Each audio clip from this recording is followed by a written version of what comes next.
Bill Champlin has been a part of some of the biggest songs in American history, and he is at the Rockin' the Bayou show here at the Lamar Dixon Center in Gonzales.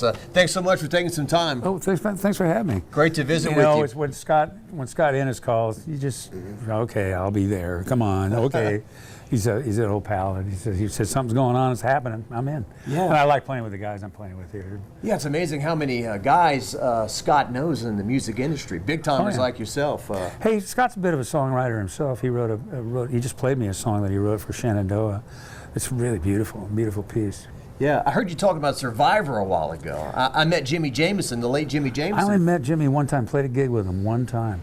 Yeah. But what a sweetie pie, and what a monstrous singer he was. Yeah, great just voice. A great singer. Loved his and song. Great musician. I mean, he really, I saw him going, and he was, you know, they just looked at him, everybody said, hey, just take one. You go in, doesn't spend all day working on it, he just hits it once and like, that's fine. That'll do quite well, thank you very much. That's right. Yeah. That's right. Your career, I know, spans all the way back to, I guess, the 60s, but you co-wrote, you had a couple of back-to-back Grammys there. You wrote After the Love Is Gone. Or you I co-wrote that with David Foster, Jay Graydon, and I wrote that, and it was for my album, but Maurice White heard the demo, or heard one of the versions that I did of it, and he says, if Bill will agree to not release it, I'll do it with Earth, Wind & Fire. He says, and I would like to get 3 or 4 more songs off his album if he'd agree to do that. I gave him the one. I wish I'd have given him the other ones. Because mine took the world by Low Coastal Fog. Well, and his was the I Am album, when that album went through the roof. It's still selling. Well, the check still comes in the mail, right? Yeah, sort of, yeah. Yeah. That's always a fascinating concept to me, when a guy writes a song and hands it to somebody else and they have success with it. You obviously still are successful yourself with that, but it's always interesting. I kind of wrote that for me. Mm-hmm. I mean, it's sort of what the, at least the melodies that I wrote. I mean, they already had, David already had pretty much sort of the title and the melody on the chorus, but I wrote all the rest of the melodies, and it was just like, hey man, it works well over my pipes, but it worked well over Maurice's too. Yeah. So it like worked out. I mean, with George Benson, when we did Turn Your Love Around, it was already, they were already pretty much in place. I kind of wrote the melody for the bridge, and I wrote all the lyrics in the song, and ended up being a big hit for George. Yeah, absolutely, a top 5. I heard you sound checking a while ago. I think I heard that song in your set. Yeah, yeah, we're doing, and we're also doing After the Love Is Gone. Okay. Yeah. Good stuff, man. Me coming up in the 80s, a kid in the 80s, Chicago was a big part of, my youth and everything. Oh, me too. Right, exactly. Yeah. I think it's fascinating, those albums you did with them. You joined them at a time where they were kind of somewhat in a rut. They were in a little bit of a slump, but they'd been in a slump or two before. And I think then along came If You Leave Me Now, and boom, back up and running again. And they've been in a slump since, and they've come out of it, So me and Foster kind of came into that, David Foster produced it. And I got the call to be in the band, and then then Danny Serafin asked me, do you think David would be a good producer? Because I just finished my 2nd album with David. And I said, he'd be great. You might want to throw a bunch of stuff away and start over again, because David's just that good. Mm-hmm. And he is. Foster's still a monster, I watched the documentary on him on Netflix, and it was pretty fascinating. Yeah, he's just a powerful musician, always has been, and really keeps his ear to the ground, see what's going on out there. And always did for a long time. I mean, he was a big Earth, Wind & Fire fan. Next thing you know, he's working for him. Chicago 16 had the hit Hard for Me to Say I'm Sorry, mm-hmm. and I think that was a platinum album. But the juggernaut was Chicago 17. 17 was a kicker, yeah. Yeah, I think that was 6-7 million. People think it's hard to say I'm sorry, or we like to call it sorry to say I'm hard. I owe that to Richard Marx. He came up with that one, Yeah, Richard Marx, who of course had a huge. He sang a little bit on that record. He did some background stuff. Yeah. I did a lot of dates with Richard. He's a fun guy, man. He's kicking the butt. And you think of his music as being kind of, down the middle and not too dangerous. He's always been a really, really seriously great pop writer. Yeah. His songwriting has always just been right on the money, and it's not a bad thing. It's a really good thing, because it's the accessibility of his songs is unbelievable. Everybody can listen to him and be singing them in a minute. But when he gets on Twitter, I don't know if you've seen that. some of the things he says on Twitter. He lets the F-bombs fly, and he just goes off on people's. He probably has. He probably. I mean, in the old days when we were doing sessions all the time, I mean, he had more jokes than anybody I've ever known. And his dad was a real, a joke encyclopedia. So I said, man, Richard's on the road all the time. I'm running out of material. You mean songs? No, jokes. He's a fun guy, man. I always love hanging out. Chicago 17, I mean, Stay the Night, Along Comes a Woman, Hard Habit to Break, and of course, You're the Inspiration. Man, the songs written that was a big wedding song. With David and Peter wrote that one.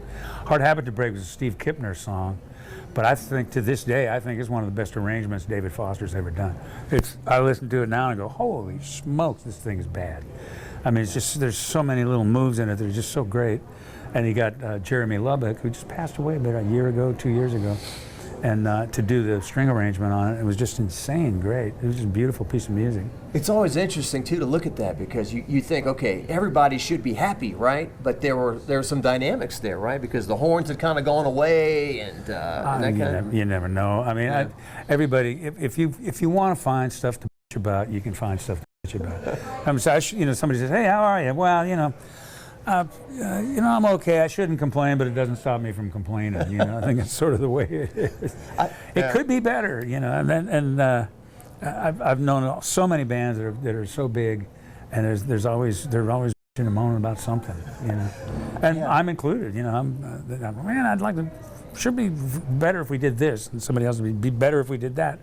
It's fine the way it is. Just do it. You know what I mean? I think Foster's line was something like, "I helped sell these guys 7 million albums, and they complained after the fact." So I talked to a guy one time about an artist, and he said, "Well, she was a $50 a night cabaret singer. I turned her into a $250,000 a night headliner, and she's suing me for it." I don't want to drop any names. Peter Cetera, what was he like to work with? He is always one of the best voices in the world, one of the funniest guys I've ever met. I mean, he has his moments where he gets a little, what are you trying to do to me? I mean, just because he's been in the music business, and that, I think there's nothing more, in some ways, nasty than that. Makes you jaded? Yeah, but not jaded, it just makes you a little bit on your guard, So Peter's always had a little cautious side to him, but he's a sweet guy. I love him a lot. I mean, we stay in touch pretty much. Yeah. Not often, but we both have, if I have a heart thing going on, he calls me, and vice versa. If hey man, how's your health? What are you doing?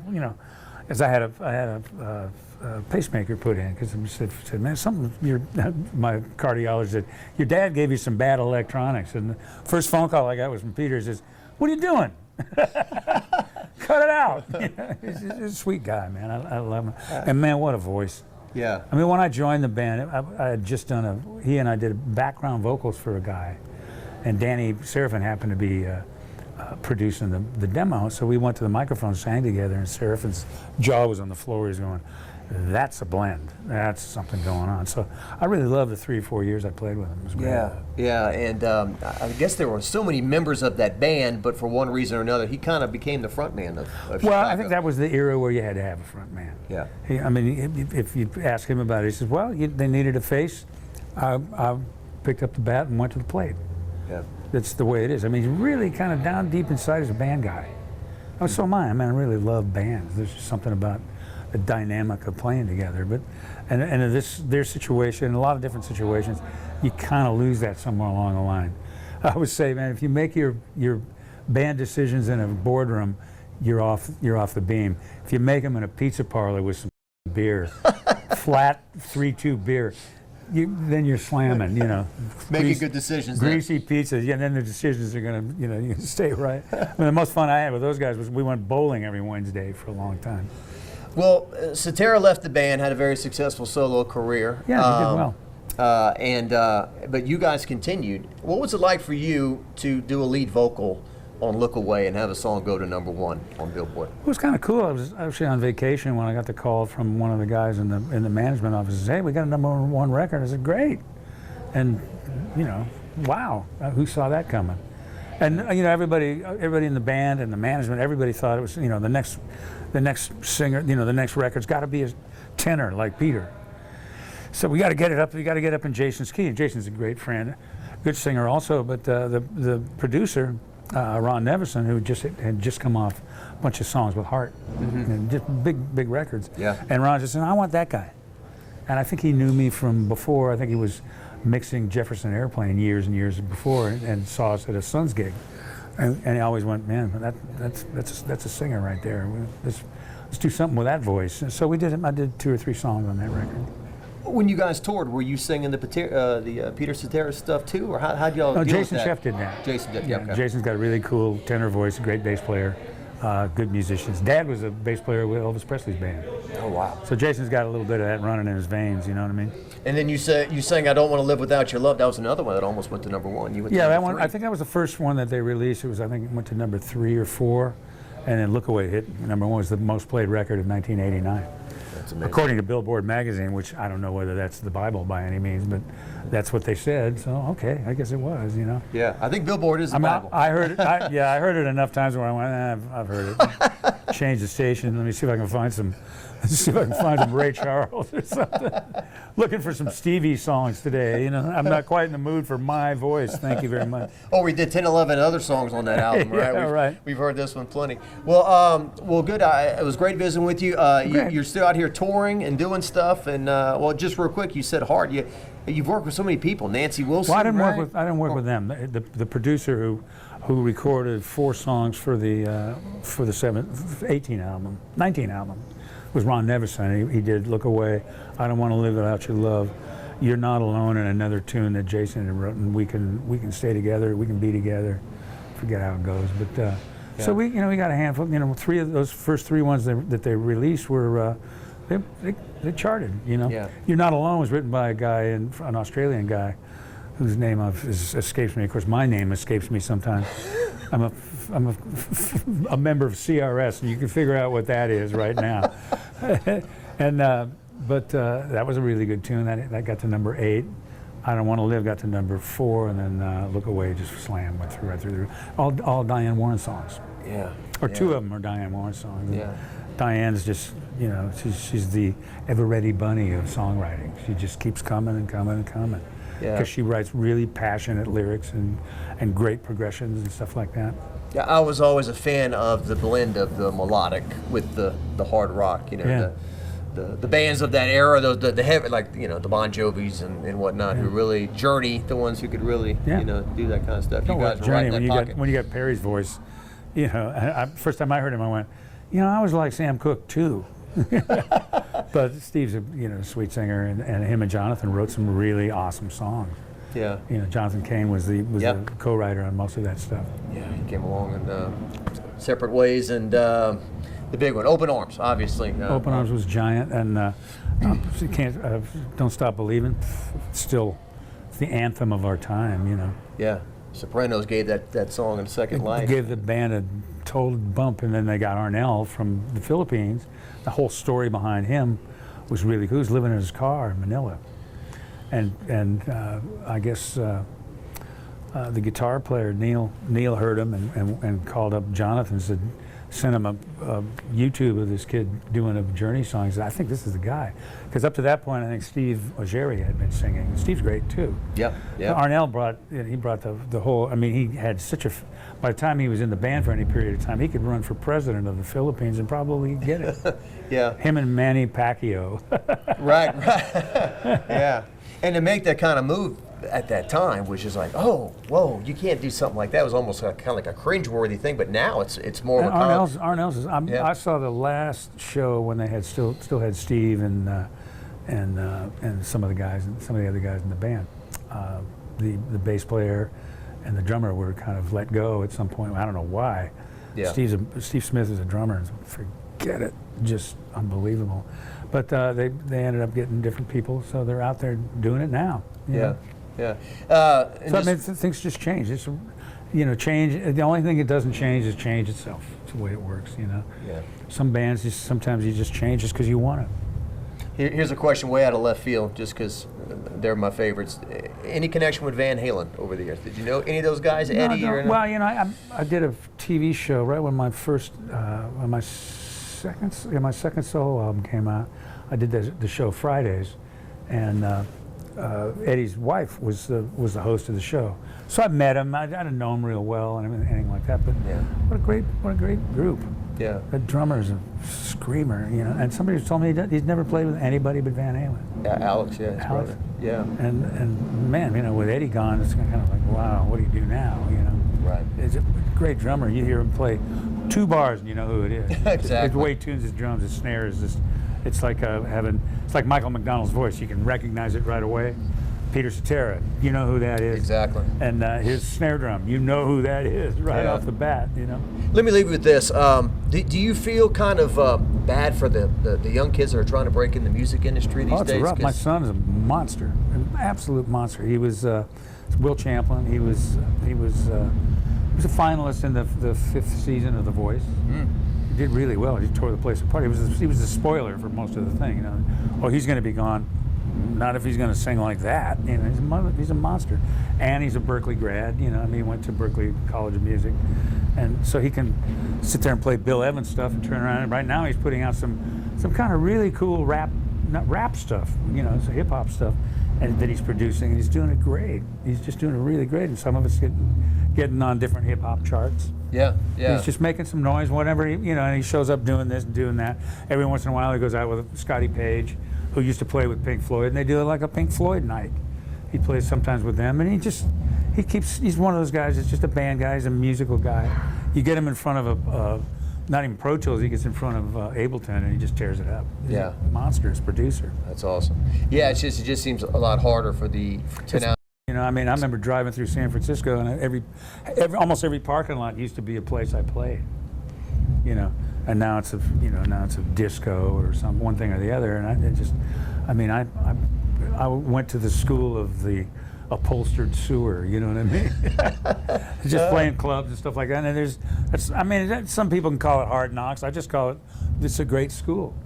You know, you really learn what's going on. Yeah. I used to do one point back in the early days of the Suns, I was doing a couple scat things, and I was playing this little club in Palo Alto, and I did this whole scat thing, and there was this older African American guy in the front row, just digging it, you know. And he comes up to me and he says, "Hey man, I love that you're doing scat," you know.